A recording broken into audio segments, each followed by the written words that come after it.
Alexandre se réveilla en sursaut, le cœur battant, réalisant que son père, cet homme hétéro-inflexible qu'il avait toujours craint, avait glissé un bras autour de sa taille pendant la nuit dans ce lit d'hôtel trop étroit. Ce geste innocent, né de l'étroitesse des lieux lors de leur voyage d'été en Provence, déclencha une vague de panique. Alexandre, gai et amoureux en secret d'un homme rencontré à Paris, se sentit exposé comme jamais, craignant que ce contact physique ne révèle son orientation sexuelle cachée depuis des années. Immédiatement, il se dégagea brutalement, provoquant le réveil de son père qui, les yeux encore embrumés, marmonna un « qu'est-ce qui te prend ?» sans se douter que ce moment venait de fissurer le mur de mensonge entre eux. Alexandre, 25 ans, vivait à Paris depuis 5 ans, loin de la petite ville de Lyon où son père, Philippe, un ouvrier retraité de 52 ans, tenait encore les rênes d'une famille traditionnelle. Philippe était le prototype du père français conservateur, fervent catholique, supporter acharné de l'OL, et convaincu que la vie se résumait à un bon boulot, une femme fidèle et des enfants pour perpétuer la lignée. Alexandre, lui, avait fui cette atmosphère étouffante après le lycée, prétextant des études en littérature à la Sorbonne. En réalité, c'était pour explorer sa sexualité, loin des jugements. Il y avait rencontré Julien, un graphiste de 28 ans, avec qui il partageait une relation passionnée mais clandestine. Julien était tout ce que Philippe détesterait, libre, athée, et ouvertement gay dans les cercles artistiques de la capitale. Ce voyage d'été n'était pas prévu. Philippe avait insisté pour reconnecter avec son fils unique, arguant que les appels sporadiques ne suffisaient plus. On va en Provence ? Comme quand tu étais gamin, avait-il dit au téléphone, la voix empreinte d'une nostalgie forcée. Alexandre avait accepté à contre-cœur, craignant que refuser n'éveille les soupçons. Julien l'avait encouragé, vas-y. C'est l'occasion de tester les eaux. Peut-être qu'il est plus ouvert que tu ne le penses. Mais Alexandre en doutait. Son père avait toujours fait des blagues homophobes lors des dîners familiaux, riant des EPD à la télé ou critiquant les mariages gays comme une aberration moderne. Arrivé à Avignon, la première nuit avait tourné au cauchemar logistique. L'hôtel, un petit établissement familial bondé en haute saison, n'avait plus de chambre double disponible. On peut partager un lit king size, avait proposé la réceptionniste avec un sourire apologétique. Philippe avait haussé les épaules, pas de problème. On est père et fils. Alexandre avait blêmi, mais n'avait pas osé protester. Allongé dans le noir, il avait lutté contre l'insomnie, repensant à Julien qui l'attendait à Paris. Le bras de son père, jeté par inadvertance dans son sommeil, avait été la goutte d'eau. Le lendemain matin, l'atmosphère était tendue. Philippe, sentant le malaise, tenta de briser la glace pendant le petit déjeuner. T'as mal dormi ? T'étais agité comme un diable. Alexandre marmonna une excuse sur le jet-lag imaginaire. Mais intérieurement, il bouillonnait. Comment expliquer que ce contact l'avait renvoyé à ses années d'adolescence? Quand il se forçait à regarder les filles pour ne pas décevoir son père, ils partirent explorer les environs, visitant le palais des papes sous un soleil écrasant. Philippe parlait sans cesse de l'avenir. Quand est-ce que tu vas te caser? Fiston? À ton âge. J'étais déjà marié avec ta mère. Alexandre esquivait, prétextant son travail précaire comme assistant éditorial. Mais chaque question creusait le fossé. En fin d'après-midi, ils s'arrêtèrent dans un café provençal, commandant des pastis. Philippe, après quelques verres, devint plus loquace. la vie est dure. Alex. Faut pas se compliquer avec des conneries. Regarde ton oncle Marc. Il a tout plaqué pour une nana plus jeune. Et maintenant il est seul comme un rat. Alexandre sentit une opportunité. Ou peut-être un piège. Et si c'était pas une nana? Papa? Si c'était quelqu'un d'autre? Philippe rit grassement, quoi? Un mec? T'es fou? Ça existe pas dans notre famille. Le cœur d'Alexandre se serra. Il changea de sujet. Mais la graine du doute était plantée. Le soir venu, ils retournèrent à l'hôtel. Alexandre insista pour dormir sur le canapé. Mais Philippe refusa, arrête tes bêtises. On est des hommes. Allongés dos à dos. Alexandre envoya un message discret à Julien, c'est l'enfer. Il me pousse dans mes retranchements. La réponse vint vite, courage. Mon amour. Dis-lui la vérité. Mais Alexandre effaça le message.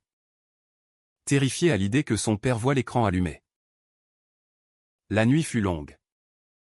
Ponctuée de réflexions tourmentées. Était-ce le moment de tout avouer? Ou valait-il mieux continuer à mentir? Au risque de perdre Julien qui en avait assez des secrets? Le lendemain, il prévoyait de rouler vers les gorges du Verdon. Alexandre savait que le voyage ne faisait que commencer. Et que chaque kilomètre augmentait la pression. En route, Philippe alluma la radio. Tombant sur un débat sur les droits LGBT en France. Écoute ça, dit-il en montant le volume. Un politicien conservateur dénonçait l'adoption par les couples gays comme une menace pour la société. Philippe hocha la tête, ils ont raison. Les gosses ont besoin d'un père et d'une mère. Alexandre explosa intérieurement. Mais se contint. Et si un de tes amis était gay? Papa? Tu le rejetterais? Philippe fronça les sourcils, pourquoi tu poses des questions comme ça? T'as un pote qui? Alexandre nia vite. Mais le soupçon planait. Arrivés aux gorges. Ils marchèrent le long des sentiers escarpés. L'air frais contrastait avec la tension palpable. Philippe, sentant le malaise de son fils, tenta une approche, t'es pas toi-même depuis hier. C'est quoi le problème? Alexandre hésita. Puis lâcha, rien. Juste fatigué. Mais au fond, il savait que le mensonge pesait de plus en plus lourd. La soirée se passa dans un gîte rural. Où ils partagèrent à nouveau une chambre modeste. Philippe, après un dîner arrosé de vin local. De vin sentimental, ta mère me manque. Tu sais. Elle aurait aimé ce voyage. Alexandre pensa à sa mère décédée 5 ans plus tôt d'un cancer. Le pilier qui avait toujours tempéré les ardeurs conservatrices de Philippe. Sans elle, le père et le fils étaient comme deux étrangers. Allongés dans le lit. Alexandre rumina, devait-il profiter de cette intimité forcée pour se libérer? Ou attendre? Au risque que Julien le quitte? La décision le hantait. Et le voyage n'était qu'à mi-chemin. Le 3e jour, ils atteignirent Aix-en-Provence. Une ville vibrante qui rappelait à Alexandre ses escapades parisiennes avec Julien. Mais ici, avec son père, chaque rue pavée semblait un piège. Philippe insista pour visiter le marché local. Achetant des olives et du fromage comme si tout était normal. Alexandre, distrait, répondit à un appel de Julien en s'éloignant, je ne sais pas combien de temps je vais tenir. Il pose trop de questions. Julien. La voix tendue. Répondit, Alex. On en a parlé. Si tu ne lui dis pas. Je ne pourrai plus supporter cette vie cachée. Choisis, lui ou nous. L'ultimatum frappa Alexandre comme un coup de poignard. Il raccrocha. le visage blême. Et rejoignit son père qui l'observait curieusement. C'était qui? Une copine? Alexandre mentit, juste un collègue. Mais Philippe n'était pas dupe, t'as l'air d'un condamné à mort. Parle-moi. Bon sang. Ils s'installèrent à une terrasse pour déjeuner. Philippe commanda une salade niçoise. Et Alexandre picora sans appétit. La conversation dérapa vite sur la politique, avec ses lois sur le mariage pour tous. La France part en vrille, grommela Philippe. Les traditions se perdent. Alexandre, poussé à bout, rétorqua, et si les traditions étaient injustes? Papa? Si elles forçaient les gens à se cacher? Philippe leva un sourcil, se cacher de quoi? T'es en train de me dire que t'es pour ces trucs-là. Alexandre hésita. Puis hocha la tête, oui. Je suis pour l'égalité. Philippe rit jaune, t'es devenu un gauchiste à Paris. C'est ça? Attention. Fiston. La capitale corrompt les esprits. Alexandre serra les dents, sentant la colère monter. Comment avouer maintenant? Alors que chaque mot de son père renforçait ses peurs? L'après-midi. Ils visitèrent la cathédrale Saint-Sauveur. Un lieu chargé d'histoire qui raviva les souvenirs d'enfance. Philippe, agenouillé pour une prière silencieuse, semblait vulnérable. Alexandre, assis à côté, murmura, tu crois vraiment que Dieu condamne l'amour? Quel qu'il soit. Philippe se tourna. Surpris, l'amour? De quoi tu parles? Alexandre balbutia, rien. Juste une réflexion. Mais le doute s'insinuait chez Philippe. Le soir, dans leur chambre d'hôtel ou encore un lit partagé à cause d'une réservation mal gérée, la tension culmina. Philippe? Après une bière. L'achat, t'es bizarre depuis le début. C'est à cause d'une fille? Ou pire? Alexandre? Le cœur en chamade. Répondit, pire comment? Philippe haussa les épaules, je sais pas. Ces trucs qu'on voit aux infos. Des mecs avec des mecs. Si c'était toi. Il s'arrêta. Le regard fuyant. Alexandre ne dormit pas cette nuit-là. Le bras de son père effleura à nouveau le sien. Mais cette fois, il ne bougea pas.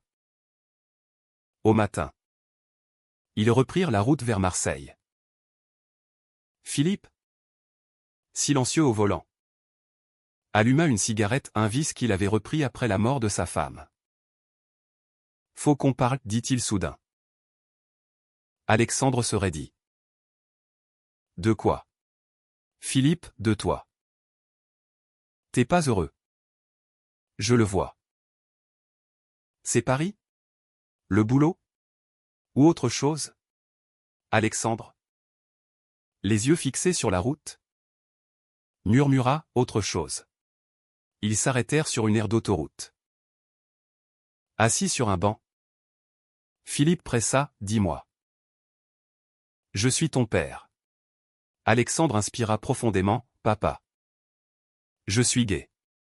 Les mots sortirent comme un torrent libéré. Philippe blêmit. Les mains tremblantes, quoi? T'es sérieux? Alexandre hocha la tête.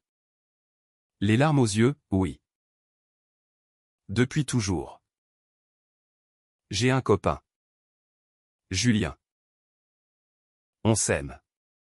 Le silence qui suivit fut assourdissant. Philippe se leva. Marcha en cercle. Puis explosa, c'est une blague? Comment t'as pu? Dans notre famille. Alexandre. La voix brisée, c'est pas un choix. Papa. C'est moi. Philippe? Rouge de colère, et ta mère? Elle en serait morte une seconde fois. T'as pensé à ça? Alexandre pleura, j'y pense tous les jours. C'est pour ça que je me cachais. Philippe partit en trombe vers la voiture. claquant la portière. Alexandre le suivit. Suppliant, parle-moi. Mais Philippe démarra sans un mot. Le trajet jusqu'à Marseille fut un calvaire muet. À l'hôtel. Philippe prit une chambre séparée, prétextant un mal de tête. Alexandre, seul, appela Julien, je lui ai dit. Il me hait. Julien, donne-lui du temps. C'est un choc. Le lendemain. Philippe frappa à la porte d'Alexandre, on rentre à Lyon. Alexandre protesta, le voyage n'est pas fini. Philippe, si. Il l'est. Ils roulèrent en silence. L'air chargé de reproches. À mi-chemin. Philippe s'arrêta dans un restaurant routier. Autour d'un café. Il parla enfin, j'ai réfléchi toute la nuit. C'est dur. Alex. J'ai été élevé comme ça. L'Église. La société. Mais t'es mon fils. Alexandre. Surpris, tu m'acceptes? Philippe secoua la tête, pas encore. J'ai besoin de temps. Mais je t'aime. C'était un pas. Minuscule. Mais un pas. Pourtant. Alexandre sentait que le vrai combat commençait. De retour à Lyon. Philippe rentra chez lui sans un au revoir chaleureux. Alexandre reprit le train pour Paris. Le cœur lourd. Julien l'attendit à la gare, comment ça s'est passé? Alexandre raconta tout. Finissant en larmes dans ses bras. Julien, t'as été courageux. Maintenant. On peut avancer. Mais Alexandre doutait, avait-il détruit sa famille pour son amour? Les jours suivants. Les appels avec Philippe furent froids. Limités à des banalités. Puis. Un soir. Philippe envoya un message, viens à Lyon ce week-end. Seul. Alexandre accepta. Anxieux. À l'arrivée. Philippe l'accueillit avec un hug maladroit, faut qu'on discute pour de bon. À Lyon. La maison familiale semblait inchangée. Mais l'atmosphère était électrique. Philippe avait préparé un dîner simple, steak frites. Comme au bon vieux temps. Ils s'assirent à table, évitant les regards.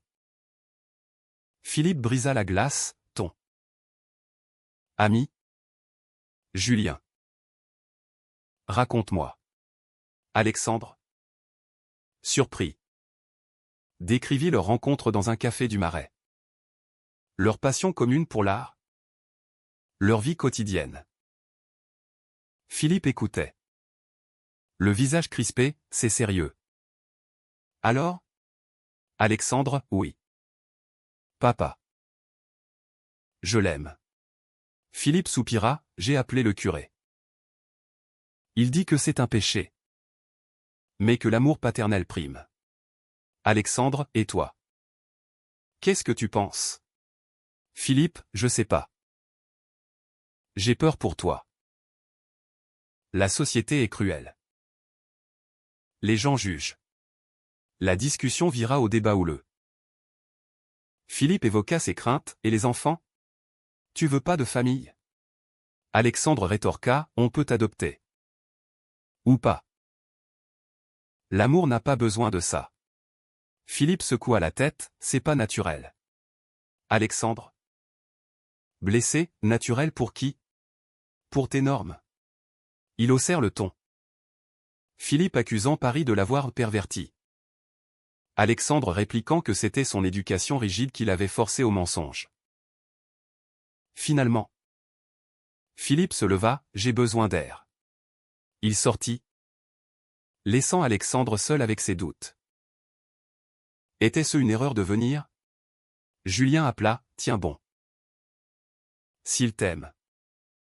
Il évoluera. Le lendemain. Philippe proposa une balade au parc de la Tête d'Or.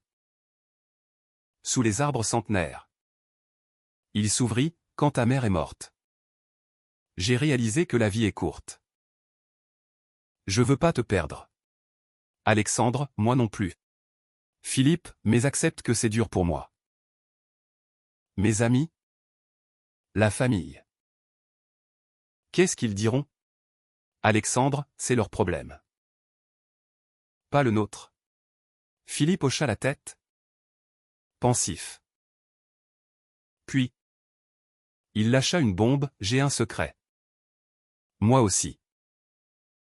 Ton oncle Marc. Il était gay. Il s'est suicidé à 30 ans parce que grand-père l'a renié. Alexandre fut choqué, pourquoi tu m'as jamais dit? Philippe, pour te protéger. Ou peut-être par honte. Cette révélation changea tout. Philippe avait vu les ravages du rejet. Et craignait de répéter l'histoire. De retour à Paris. Alexandre raconta à Julien. Celui-ci, c'est un progrès. Mais il doit accepter pleinement. Les semaines passèrent. Avec des appels plus fréquents. Philippe posa des questions sur Julien. Tentant de comprendre. Puis vint l'invitation, venez tous les deux à Lyon pour Noël. Alexandre accepta. Excité mais nerveux. Julien, c'est un test. À Lyon? L'accueil fut maladroit. Philippe serra la main de Julien, bienvenue. Le dîner fut tendu. Philippe évitant les sujets sensibles. Mais après le vin. Il demanda, Julien. Qu'est-ce que tu fais dans la vie? Julien répondit avec charme. Décrivant son travail de graphiste. Philippe, intéressant. Alex m'a dit que vous vous aimez. Julien, oui. Monsieur. Philippe, appelle-moi Philippe. C'était un petit pas. Mais significatif. Pourtant. Le drame surgit. Le lendemain. Une cousine appela, tonton. J'ai entendu des rumeurs. Alex est. Avec un homme? Philippe nia d'abord. Puis avoua. La famille explosa, appel furieux.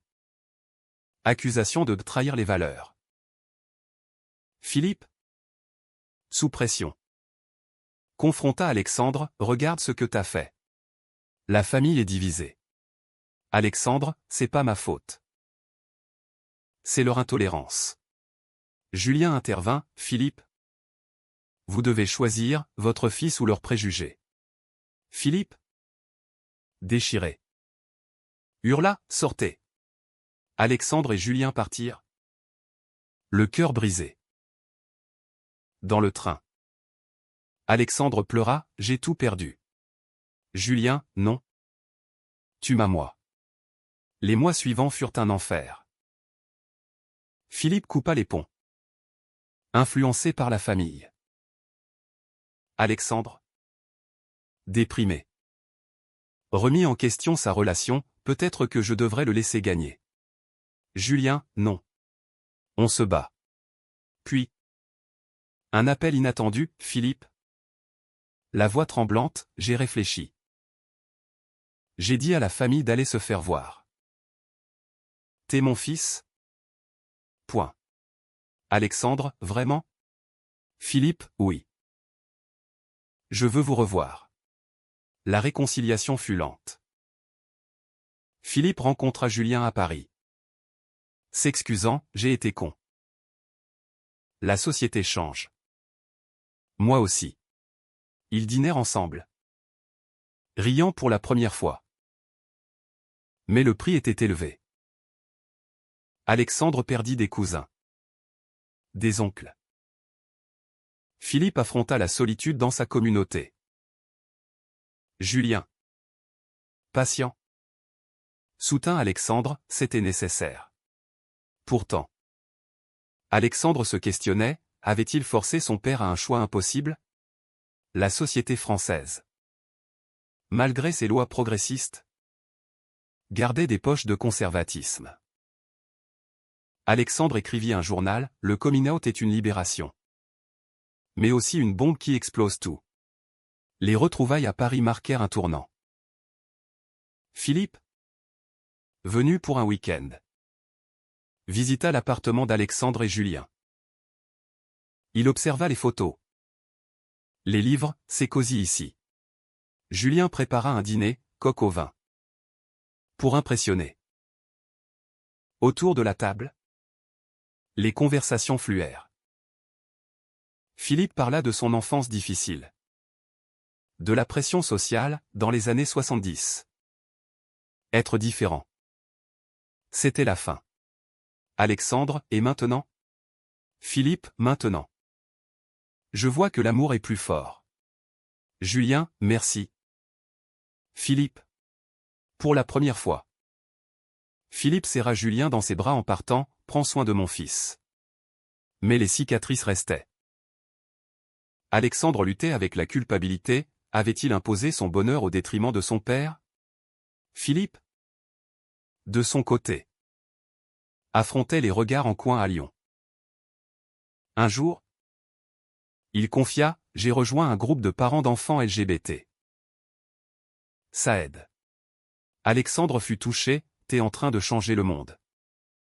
Papa. Philippe rit, pas le monde? Juste le mien. Pourtant. Un nouveau conflit surgit. Julien reçut une offre d'emploi à Berlin. C'est une opportunité en or, dit-il. Alexandre, et nous? Julien, viens avec moi. Mais Alexandre hésitait, et mon père? Il a besoin de moi maintenant. Julien, c'est toujours les autres d'abord? La dispute éclata. Julien accusa Alexandre de prioriser sa famille sur leur couple. Alexandre, après tout ce qu'on a traversé. Tu me demandes de l'abandonner? Julien, non. De choisir l'avenir. Philippe? Informé. À plat, vas-y. Fiston. Je survivrai. Mais Alexandre sentit le piège, encore un sacrifice. Il décida de refuser Berlin. Mais Julien insista, si tu restes. C'est fini. Alexandre? Dévasté. Choisis Julien. Ils déménagèrent à Berlin. Laissant Philippe derrière. Les adieux furent déchirants, promets de revenir, dit Philippe. Les yeux humides. Alexandre, promis. À Berlin. La vie fut un mélange d'excitation et de regret. Julien épanoui. Alexandre nostalgique. Il appelait Philippe souvent. Mais la distance creusait le fossé. Puis, un appel alarmant, Philippe avait eu une crise cardiaque mineure. Alexandre vola à Lyon, papa. Je suis là. Philippe? Alité, t'aurais pas dû venir. Profite de ta vie. Alexandre, ma vie. C'est aussi toi. Julien rejoignit. Soutenant, on reste jusqu'à ce que tu ailles mieux. Philippe guérit. Mais l'incident révéla la fragilité, j'ai failli partir sans te dire combien je suis fier. Alexandre pleura, moi aussi. De retour à Berlin. Alexandre et Julien affrontèrent leurs propres démons. Julien admit, j'ai été égoïste. Ta famille compte. Alexandre, et toi? Tu es ma famille. Ils décidèrent de rentrer en France après un an. S'installant à Paris. Philippe visita souvent. Devenant un allié inattendu, il participa même à une Pride. Tenant une pancarte père fier. La société autour changeait lentement. Mais les blessures persistaient. Alexandre réfléchit, les choix avaient coûté cher, amitié perdue. Santé fragilisée. Relations tendues mais avaient aussi apporté la vérité. Au fil des ans. L'histoire d'Alexandre devint un témoignage. Il écrivit un livre anonyme sur son coming out. Inspirant d'autres. Philippe? Transformé. Conseillait des parents dans le doute. Julien et Alexandre se marièrent civilement. Avec Philippe comme témoin. Lors du toast, Philippe dit « L'amour gagne toujours. » Même contre les préjugés. Pourtant, Alexandre se posait encore des questions, avait-il eu raison de forcer les révélations? Au risque de tout briser. La vie, avec ses dommages collatéraux, posait une énigme éternelle. Était-il moralement juste de prioriser son identité personnelle au détriment de la stabilité familiale? Ou le silence perpétuel est-il une trahison plus grande envers soi-même?